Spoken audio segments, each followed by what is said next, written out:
This is Ed Driscoll for PJmedia.com, and we're talking today with Daniel J. Flynn, who writes at www.flynnfiles.com. He also writes at the American Spectator, and he's the author of The War on Football, Saving America's Game. It's published by Regnery and available from Amazon.com and your local bookstore. And Dan, thanks for stopping by today. Hey, thank you for having me. Dan, I remember a few years ago when sports writers seemed to unite to turn America's millionaire gridiron gladiators into victims. And increasingly, football players are, perhaps surprisingly, rather eager to embrace their newfound victimhood. Could you walk us through both the timetable and, more importantly, how this began to happen? Well, I think it began to happen for the reason of the NFL lawsuit. And part of that lawsuit came about because the NFL players have not had as much success at the bargaining table as the players in other major sports. And so this is particularly true of the benefits that they won for retirees. So what they didn't win at the bargaining table, they've tried to win in the courtroom. And obviously with the $765 million settlement that they won from the NFL from their head injury lawsuit, they've had a lot more success in the courtroom than in the bargaining room. I think what probably most of the people listening to this podcast don't understand is that about 10% of the players suing the NFL never actually played in the NFL. These are guys who may have made a taxi squad or got cut during the preseason, but as far as playing in an official NFL game, their careers never got that far.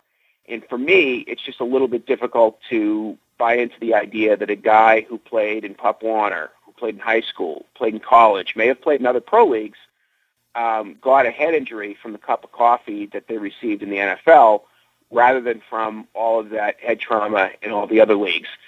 Beyond that, when the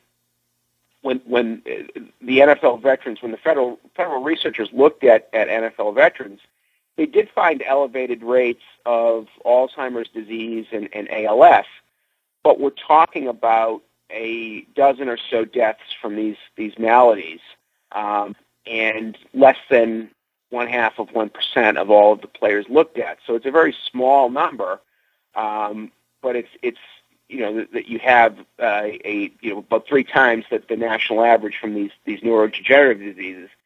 And because these few players have died of these diseases, or because there's a few players that have killed themselves, there's this perception amongst the public and amongst the players themselves that playing football somehow leads to these grisly deaths, when in fact it's actually a very, very small number of players that have suffered these unfortunate events. And we don't know exactly if it's football, but at least with the neurological diseases, we could say that these football players have a slightly elevated rate, or have an elevated rate of these deaths. So how dangerous is football, both on the professional and the amateur level? Football's safer than it's ever been, and I think that would shock a lot of people. Football hasn't become particularly hard or particularly rough. I think society has become particularly soft. And if you look at the number of collision deaths a year in football, in the 1960s, there were about 23 deaths a year from football hits. And this peaked out in 1968. It was the deadliest year in football history. There were 36 players at all levels of competition who died from collisions. Last year, there were 2 players who died from collisions. So to go from 36 deaths in 1968 to just 2 collision deaths last year, this should be a moment of triumph for football. This should be a time when football is patting itself on the back and saying, gee, what a great job we've done, saving lives. But instead, it's the exact opposite. In 1968, no one really noticed that 36 players died on the field because of what was going on in Vietnam, because of the bombings at home, because of the assassinations. People have called the war on football, some of the reviewers of the book have called the phenomenon, a first world problem. In other words, that people that have real problems in other countries, wouldn't view this as a problem, but in America, Things like football or sugary drinks, those are first world problems. And I think to put things in perspective, not only has football become a lot safer than the game used to be, but if you look at other activities that kids engage in, you think of something like skateboarding. 30 kids died from collisions skateboarding last year. There are about, or 30 skateboarders died from collisions. Over 40 skiers die of collisions every year. About 700 bicyclists die of collisions. You may have seen that Joy Covey, the Amazon CEO or CFO rather, died from a bicycle accident last week. And although we may think of bicycling as a serene activity, the fact of the matter is that it's a lot more dangerous than football. SUVs loom a lot more ominously than linebackers do. The playing surface, asphalt versus grass, obviously favors football. And the speed at which a Schwinn goes vis-a-vis a free safety, is much higher. And so even though we don't think of bicycling or skateboarding or skiing as particularly dangerous, they're exponentially more deadly than football is. You mentioned a few moments ago that society was becoming softer. Has parenting changed in recent years? And if so, how is that impacting the war on football? I think parenting's changed dramatically. And if you look at, to me, if you look at something like technology, the Xbox has become sort of the de facto babysitter, and perhaps it's replaced TV in that regard. And the result of this is pretty clear. I mean, if you look at kids 30 years ago, you had about 1 out of every 20 who was obese. Now it's about 1 out of every 5. And, there are a lot of ways to cure childhood obesity. One way that I think is particularly effective is football, to get a kid out on a football field and to have them running around. One other concern that I have with regard to parenting involves the way we deal with little boys, with their energy that they have. I have a 7-year-old boy. He's got a lot of energy. It takes me a Red Bull or a cigar or a Coke or just getting up and jumping around to get my energy level going. For my son, he doesn't need that. Kids are just born with a lot of energy. And unfortunately, for a lot of teachers that see little boys that have a lot of energy in school, rather than giving them a football, they suggest giving them Ritalin or Adderall, and that's what a lot of parents end up doing. So we have this epidemic of over-medicated kids, and I think rather than giving them the pill, we should think about giving them a football. And then on top of all this, we have probably the worst crisis in parenting, which is fathers just ditching their responsibilities, or mothers raising kids without the dads in the home. And about 40% of kids don't have dads in the home. And I'm not suggesting that football is a replacement for a dad, but if you're a 10-year-old boy in need of discipline and you don't have a dad in the home, one place you can find discipline is a football field. So a lot of what ails little boys, I think, can be rectified or at least ameliorated out on a football field. The NFL players are also suing the equipment manufacturers, such as Riddell, the company that manufactures the bulk of NFL helmets. The NFL has deep pockets, but how many lawsuits can the ancillary industries that support it handle? I don't think many. And the evidence for that, if you look back to the 1970s, there were, I think, 16 or 17 helmet manufacturers. There's about 4 right now. And what happened to those helmet manufacturers is that at a certain point in the early 1980s, the amount of money they were paying out in settlements eclipsed the amount of money they were taking in sales. And so naturally, helmet manufacturers like Max Pro and Wilson and Bike went out of existence. And that left just a handful of helmet manufacturers to make football helmets. I think probably even more egregious than the suit against the NFL, more frivolous than the suit against the NFL, is the suit against Riddell. Because at least 90% of the players suing the NFL actually played in an NFL game, even if some of them were backup quarterbacks and kickers who played in 5 games or replacement players from the 1987 strike. At least they can say 90% of those players played, at least a game in the NFL. there are a great number of players suing Riddell who didn't wear Riddell helmets, or at least didn't wear them consistently.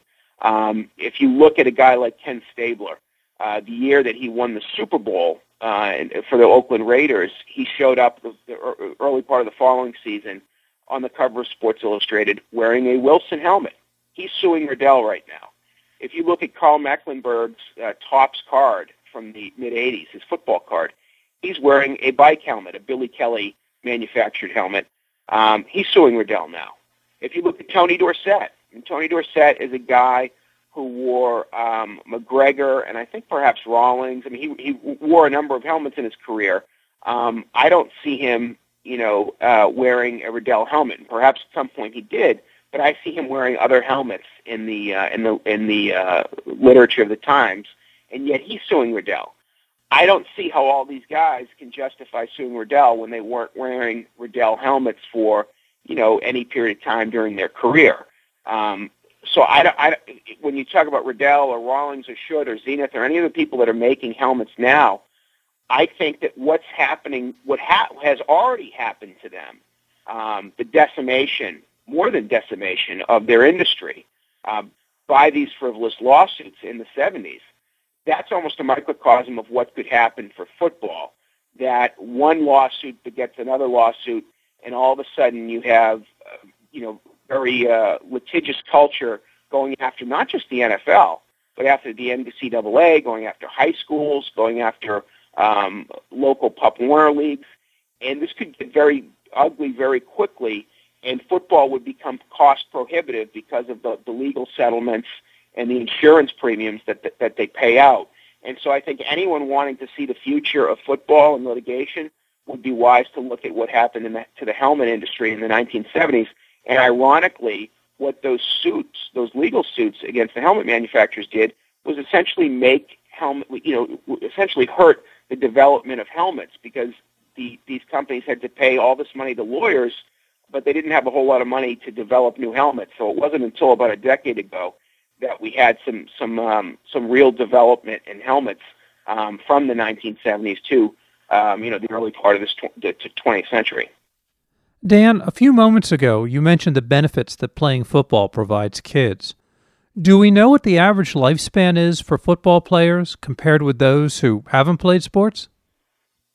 Yeah, I mentioned earlier this federal study where there is evidence of elevated rates of certain neurological diseases, particularly for skill position players. Linemen don't seem to be as affected by this. But what happened was there was a rumor, an urban myth going around that professional football players, lived about 20 years shorter than the average American male, that they lived into the 50s, but the average American male lives into his 70s, well into his 70s. And based on these rumors, and everyone from George Will to Malcolm Gladwell has fallen for this and has written this as fact. Based on these rumors, the NFL Players Association petitioned the National Institutes for Occupational Safety and Health to do a mortality study on their industry. And usually mortality studies, they might be done on construction workers or on coal miners. In this case, it was done on NFL players. And the federal scientists looked at every NFL player who played between 1959 and 1988, all of the pension-vested players, all the guys who were eligible for a pension, people who played in at least 5 seasons or more during those 30 or so seasons. And what they found was really shocking to the Players Association. NFL players did not have decreased mortality rates. In fact, they outlived their peers in society rather dramatically. Their rates of cancer, of heart disease, of respiratory illness was well below what was expected. And I think there's sort of a duh quality to this study, because if you think about it, if you run around a practice field and you're jumping up and down and wrestling on the line of scrimmage, and you're doing this for 5 days a week, in these years, when you're a kid and when you're an adult, you're getting the kind of exercise that normal Americans don't get. You're getting a real cardiovascular workout. Your diet is probably, outstanding. You're probably not smoking cigarettes when you're not playing football. You have access to great health care. So I don't know why so many people were surprised that NFL players actually outlive their peers. But this is this is an idea, one of these urban myths that really has taken on a life of its own and suckered some of the biggest names that are writing today. People like L.Z. Granderson and Malcolm Gladwell and George Will, all falling for this myth. And I think probably the most surprising part of this mortality study was that not only were NFL players outliving their peers, but the suicide rate amongst American males was much higher than it is amongst NFL players. And we just had, just a couple of days ago, another NFL player, a guy who played 3 years in the league, commit suicide. And the impression formed from this, because every news outlet in the country is going to pick up on this, is that NFL players are killing themselves at astronomical levels. The reality is that the peer group, the male peer group in society, they're killing themselves at 2.5 times the rate of NFL players. And so we hear about this player, Mr. Oliver, who played on the San Diego Chargers for 3 years. But if you look at a guy like Enzo Hernandez, who played about a decade in Major League Baseball for the San Diego Padres, he killed himself less than a year ago. He didn't even get an obituary in his adopted hometown paper. The San Diego Union-Tribune didn't even give this guy an obituary. So when a baseball player kills himself, there's no huge uproar about it unless he's really famous. When a football player kills himself, even if he's a really obscure football player, it's going to be in every paper in the country. It's going to be in every news outlet in the country. So there is this insane impression formed that football players are killing themselves left and right, and that's just not happening. The facts don't bear that out. Dan, I wanted to follow up on the first question I asked you, particularly given how much financial trouble newspapers have been in recently and how they've cut back on all sorts of journalistic coverage, particularly coverage of entertainment. Why would professional sports writers want to destroy the game that they cover for a living? And am I incorrect in my assumption? Because that's certainly how it appears at times to me. Yeah, I think that there's a lot of sports writers who are less interested in what goes on the court, on the field, on the ice, and they're more interested in sports as sort of a sociological phenomenon. And, of course, the NFL, which is approaching $10 billion in revenue this year, gives them almost sort of a pinata-sized sociological phenomenon to kind of beat upon.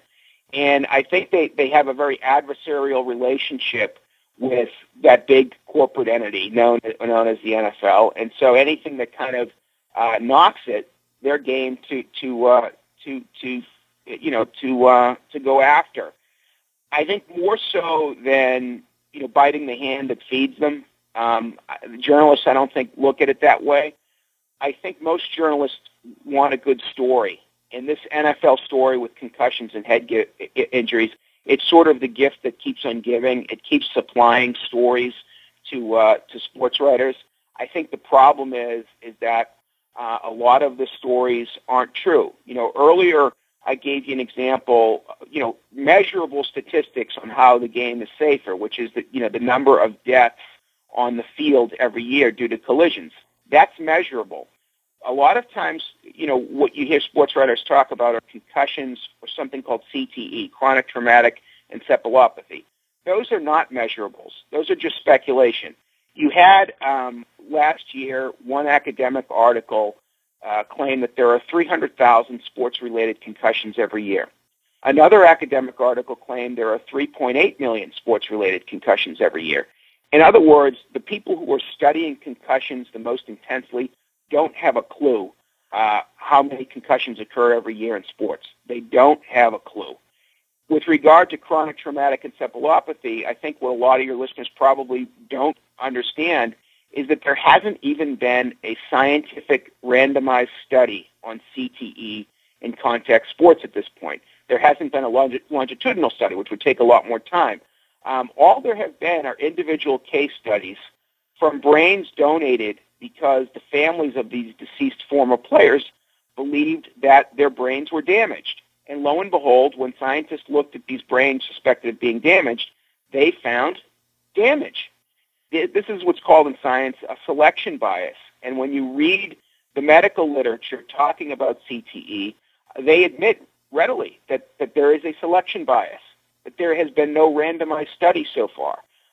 But when you hear these very same groups talking in the media, they speak in very different tones and act as though that their speculation is not speculation at all, but it's science.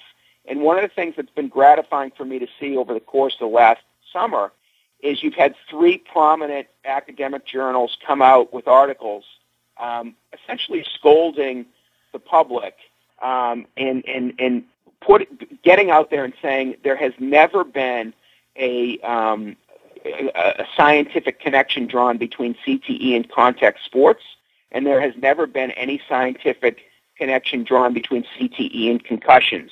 And they basically saying that media has gotten way ahead of this issue. Last year, November, the International Conference on Concussion in Sports, the biggest names in brain science and neurology, people that are looking at sports concussions, they put out a consensus statement, and they saw fit to put out in their consensus statement the reality that there has never been any evidence, any scientific evidence that connects concussions with CTE or contact sports with CTE or CTE with suicide.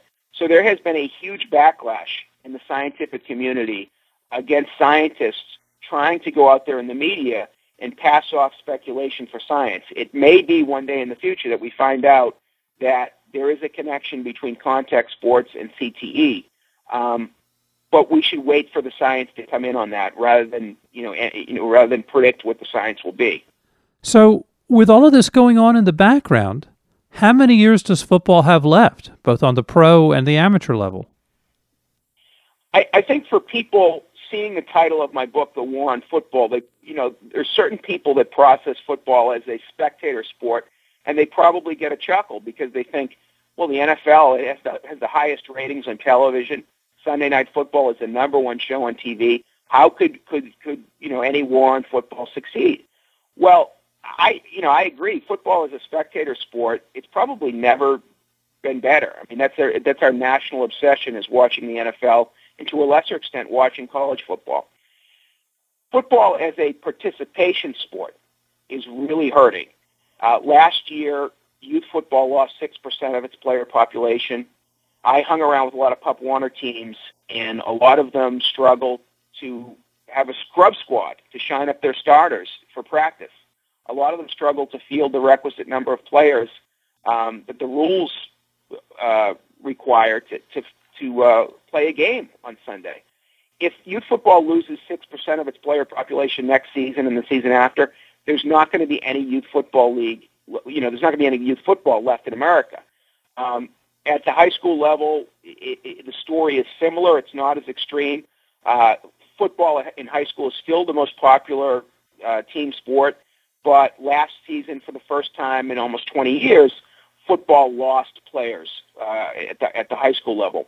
We're seeing, just anecdotally around the country, a lot of very disturbing trends. You had, about a week and a half ago, the principal of the Lawrenceville School in New Jersey, a very Tony prep school in New Jersey, kill off what was the oldest tackle football league in America, an intramural football league amongst the houses at Lawrenceville Prep. And now it's a flag football league. And I think for a lot of fans of football, that is the nightmare scenario, that one day they're going to wake up and the players out in the field aren't wearing pads anymore. They're wearing flags. Well, if you had to put a timetable on it, what would be your best guess as to when we could conceivably see the end of football, or at least the end of football as a contact sport? Yeah, the reason I wrote this book is to avert that from happening, and I hope that parents will start, football is a rough game. If there's a parent out there that doesn't want their kid playing football, I'm not going to knock that parent. I just don't like the idea of society guilt-tripping those parents that sign their 9, 10, 11-year-old kid up for football, because I think football is a great game. It's a game that builds young bodies, but more so than that, it's a game that builds character. And everyone who's played the game of football comes away with the same observation, and that is that, on almost every play in a football game, there's some kid who gets knocked on his butt. And that kid either gets up and fights or he worms away off into the sidelines. And to me, that is a huge metaphor for life. And there, in that way and in so many other ways, football offers a lot of life lessons to kids. And I think we would be doing a terrible disservice to posterity if we were to deny them the game of football, this great American game that kids have been playing in this country for almost a century and a half. I don't know, worst case scenario, I think, in 25, 50 years, football still exists, but it's marginalized the way boxing is. And boxing used to be a very mainstream sport. And I think if people looked at Floyd Mayweather Jr.'s paycheck, they'd probably question whether it is a marginalized sport because he's the highest paid athlete. But boxing doesn't have the central place in American pop culture that it did, say, in the 1940s and 50s. I think even partisans of boxing would admit that. And that could happen with football. Football could still be very popular as a spectator sport, but as a sport that kids play, you could see that football sort of dying off. The whole point in writing The War on Football is to arm parents and others with the facts so that that day never comes.